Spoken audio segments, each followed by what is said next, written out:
د چارسدي پولیس وایي چې په نسته کلي کې یو 14 کلن ماشوم د جماعت په امام د جنسي تیرو تور لګولې او د ملزم په ضد یې مقدمه درج کړې ده. پولیسو د نسته په تاڼه کې FIR درج کړی دی او ویلي دي چې د اغیزمن ماشوم رور ریپورټ کړی دی چې رور به نږدې جماعت ته د دیني زده کړو لپاره تللو چې هلته ورسره یوه ناوړه پیښه رامخته شوې ده. په ریپورټ کې ویلي شوي دي چې دا پیښه څو ورځې وړاندې رامخته شوې، خو دوی ځکه پولیس ته ریپورټ نه کولو چې د دوی غریبي ده او د مقدمو توان نشي لرلی، خو د سیمې خلکو له امامه غوښتې ده چې جومات پرېږده، خو ولې امام جومات پرېښودو ته تیار نه و. خو کله چې پولیسو مقدمه درج کړله نو ملزم د پیښې د ځایه وتښتېدو. پولیسو د پیښې په مقدمه درج کولو کې سستي ښودله، خو چې کله د خبر مخې ته راغلو نو په ټولنیزو رسنو په دې پیښه سخت د ناخوښۍ څرګندونه وشوه او د سخت فشار وروسته یې مقدمه درج کړله.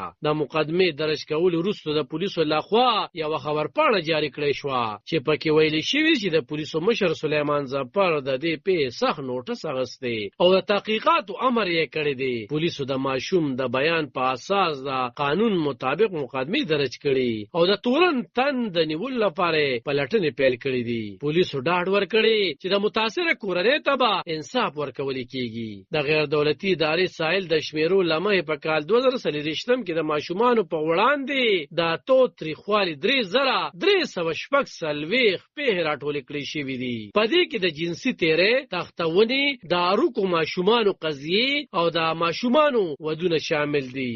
له ټولو پیښو څخه خوشه 4% یې د خیبر پښتونخوا نه ریپورټ شوي چې تقریبا 115 پیښې جوړیږي. په ټول خیوات کې هره ورځ خوشه 9 ماشومان د تاوتریخوالي ښکار کیږي. د اغیزمنو ماشومانو 53% جنکۍ او 40% هلکان دي. زیاتره ماشومان د 11 تر 15 کالو پورې دي چې پکې د خیبر پښتونخوا ماشومان هم شامل دي. سایل ادارې ویلي دي چې زیاتره دا ناوړه پیښې د ماشومانو د پیژنګلو کسانو، ناشنا خلکو او ځینو مذهبي استادانو له لوري کیږي. عالم خان شیرپور، دلبر نیوز، 400.